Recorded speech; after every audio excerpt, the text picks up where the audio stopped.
വിഷ്ണു കൊച്ചിക്കാരനാണ് ഇതേ നമ്മളെല്ലാരും ഉണ്ട് ഇവിടെ. പെരേര പെരേര നോക്കടാ.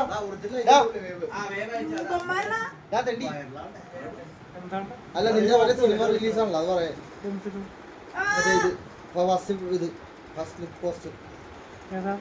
ഇതിനെ കുറിച്ച് രണ്ടു വാക്ക് പറയാൻ അതിന്റെ എഡിറ്റിംഗ് നടക്കണ എന്നുള്ള കാര്യം പറ. നമ്മള് എഡിറ്റിംഗ് നടക്കുകയാണ്.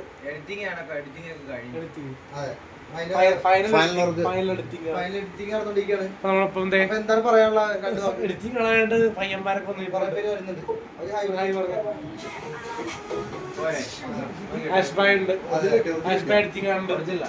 എഡിറ്റിംഗിനെ പറ്റി എന്താ പറയാനുള്ളത്?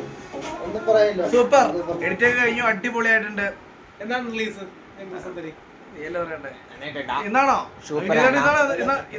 ഇന്നാണ് റിലീസ് എന്നാണ് നമ്മുടെ ഡയറക്ടർ എന്തായാലും നാളെ രാവിലെ റിലീസാവും. കാരണം ഇന്ന് ജാമ്യം കിട്ടിയിരിക്കുന്നു. ഇന്ന് ജാമ്യം കിട്ടി, 6 ജാമ്യം കിട്ടി, സന്തോഷമായി. ഉണ്ടോ നമ്മളെ ജംഗിൾ സുന്ദരിയുടെ ഫൈൻ എഡിറ്റിംഗിലാണ് നമ്മളിപ്പോ ഡയറക്ടറിനെ കാണിക്കുക. നമ്മുടെ ഡയറക്ടർ ഉണ്ട്. എന്താ പറയാനുള്ളത്? രണ്ട് വാക്ക് ഇതിലേക്ക് വരാനുള്ള പ്രചോദനം എന്താണ്? പെരേര എന്ന പറ്റിയ ഒരാളെ കുറിച്ച് ഇതിനകത്ത് അത് ഞാൻ ചോദിച്ചോളാം, അത് ഞങ്ങളുടെ വെച്ചാൽ മതി, എന്നെ കാണിക്കണ്ട. പെരേരനെ ഇതിനകത്ത് കൊണ്ടുവരാനുള്ള തേജോ വികാരം എന്താണ്? തേജോകാരൊന്നുമില്ല, നല്ല കാശ് കൊടുക്കാൻ അതാണ് വികാരം. അപ്പൊ ഏതായാലും പെരേര ഏതായാലും നല്ലൊരു മലയാള സിനിമയിൽ അടുത്ത ആദർശ. അതെ അതെ അതെ അതെ അത് ആദർശ് ആദർശയുടെ ചായ ഉണ്ട്. എന്താ പറയാ, ആദർശിന് ഫസ്റ്റ് കോപ്പി കണ്ടപ്പോ എന്ത് തോന്നി? ലാലേട്ടന്റെ പടങ്ങളൊക്കെ മറ്റേ ലാലേട്ടൻ നേരത്തെ കാണും. അതുപോലെ തന്നെ നിങ്ങൾക്ക് ഈ എഡിറ്റിംഗ് കണ്ടപ്പോൾ എന്തായിരിക്കും ഒരു പുതിയൊരു തോന്നല്? മലയാളികൾക്ക് ചിരിച്ച് മറിയാനുള്ള ഒരുപാട് സംഭവങ്ങൾ പെരേര ചെയ്തു വെച്ചിട്ടുണ്ട്. അയ്യോ പെരേരയുടെ ഫസ്റ്റ് ലുക്ക് കാണുമ്പോ തന്നെ ഇതിനകത്ത് കാണിക്കുമ്പോ തന്നെ നമ്മ വെറുതെ കൂട്ടുകാർ കെട്ടിയെന്ന് പറയണ്ടല്ലോ. അല്ല ഇതിന്റെ എഡിറ്റർ രണ്ടു വാക്ക് പറയട്ടെ. എടാ ഊളത്തനം പറയുന്നത് നീ പെരേരനെ കണ്ടപ്പോ എന്ത് തോന്നി? സംഭവം അറിയാം, നമ്മള് പകുതിയുള്ള സാധനം കുറച്ചൊന്ന് കട്ട് ചെയ്തിട്ടില്ല. ഡയറക്ടർ പറഞ്ഞത് ഫണ്ണായിട്ട് കിടക്കട്ടെ എന്ന് പറഞ്ഞു ഇവരെല്ലാം. അപ്പൊ പുള്ളിയുടെ ഫസ്റ്റ് ഡാൻസ് കണ്ടപ്പോ എനിക്ക് ആ കാലയിലെ സ്റ്റെപ്പ് കണ്ടപ്പോ മറ്റേ ക്യാപ്റ്റൻ രാജ് CID മ്യൂസിക് തന്നിട്ട് ഇങ്ങനെ ചാണകത്തിൽ കോമഡി ഫണ്ട് എന്റർടൈൻമെന്റ് ആയിരിക്കും. പക്ഷെ പുള്ളി അല്ല സീരിയലിനകത്ത് നന്നായിട്ട് ചെയ്തിട്ടുണ്ട്. ഇത് ഞങ്ങളൊരു പ്രമോ വൈറലാവണമെങ്കിൽ അത് പുറത്തു വിടണ്ട, അത് പുറത്തു വിടണ്ട.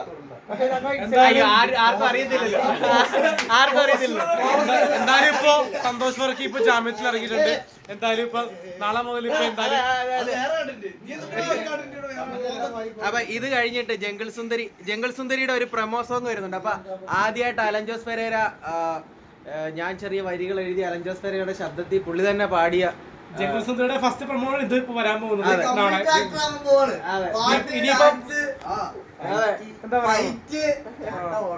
സോഷ്യൽ മീഡിയയിലെ കംപ്ലീറ്റ് ആക്ടർ എന്തായാലും മറ്റേ 9-ാം തീയതിയാണ് ഇതിന്റെ റെക്കോർഡിംഗ് സോങ് ഇറങ്ങുന്നത്. നല്ലൊരു പ്രേക്ഷകർക്ക് അത് പുതിയൊരു വസന്തമായിരിക്കും. താങ്കളുടെ കയ്യിൽ നിന്ന് ഇത് ലക്ഷങ്ങൾ പൊട്ടി എന്നുള്ളത് അറിഞ്ഞത് ശരിയാണ്? ഒരു ഉദ്ദേശം പറഞ്ഞാൽ മതി. 5000 രൂപ പൊട്ടിയത് ഒരു 28K. 28K എന്തിനാ പൊട്ടിയത്? നല്ലൊരു വർക്കായിരിക്കും. എന്തായാലും സിനിമാക്കാര് ഇത് കാണുമ്പോൾ ഞെട്ടും. ഫുഡൊക്കെ ഞങ്ങൾക്ക് ഇഷ്ടപ്പെട്ടിട്ടാ. രാവിലെ ഉച്ചക്കത്തെ ബ്രേക്ക്ഫാസ്റ്റ് അത് പോരെ രാവിലെ. കാര്യം പ്രൊഡ്യൂസർ എന്ന് പറയുമ്പോൾ ഈ അലൻ ജോസ് പെരേരനെ പോലെ ആയിരിക്കണം. കാര്യം അദ്ദേഹം ജൂനിയർ ആർട്ടിസ്റ്റ് ആയിട്ട് വന്നാണല്ലോ. അപ്പൊ അദ്ദേഹത്തിന് അദ്ദേഹം വന്നോണ്ട് അദ്ദേഹം കറക്റ്റ് പ്രൊഡ്യൂസർ ഇങ്ങനെ ആയിരിക്കണം. രാവിലെ ഒന്നും കിട്ടിയില്ല, ഉച്ചക്ക് കിട്ടിയില്ല, രണ്ട് ഉണക്ക ചപ്പാത്തി, അതൊക്കെ അടിക്കാനും CD ഡിസ്ക് പോലെ. ഏതായാലും താങ്കളുടെ പടം കുഞ്ഞു വെച്ചോണ്ടിരിപ്പുണ്ട്. എന്താ പറയാനുള്ളത്? ഫസ്റ്റ് കോപ്പി കണ്ടല്ലോ, ഫസ്റ്റ് കോപ്പി കണ്ടില്ലേ? എങ്ങനെയുണ്ടായിരുന്നു? പ്രേക്ഷകർ കാണാൻ പോയിരുന്നോ? 1 ലക്ഷമോ? 1 മില്യൺ അടിക്കണോ? 1 മില്യൺ അടിക്കട്ടെ. 1 മില്യൺ അടിക്കും. 1 മില്യൺ കഴിയാനാണ് സാധ്യത. 1 million അടിപ്പിക്കണം എന്ന് പറ. 1 million അടിപ്പിക്കണം, അതിന് മേളിൽ അടിപ്പിക്കണം. നിങ്ങൾ സപ്പോർട്ട് ചെയ്യണം. കാരണം ജംഗിൾ സുന്ദരി ഉടൻ തന്നെ നാളെ റിലീസാണ്. നിങ്ങൾ പ്രാർത്ഥിക്കുക, സപ്പോർട്ട് ചെയ്യുക. നാളെ എപ്പോഴാ ടൈം പറ? നാളെ ഒരു 3 മണിക്ക് ശേഷം 3 മണിക്ക് റിലീസ്. ഓക്കെ, അപ്പം പെരേരയുടെ വക നാളെ ഇഫ്താർ ഞങ്ങൾക്ക് എല്ലാവർക്കും ബിരിയാണി നാളെ ട്രീറ്റ് ജംഗിൾ സുന്ദരി ട്രീറ്റ്. ട്രീറ്റ് അല്ലേ? Okay okay okay.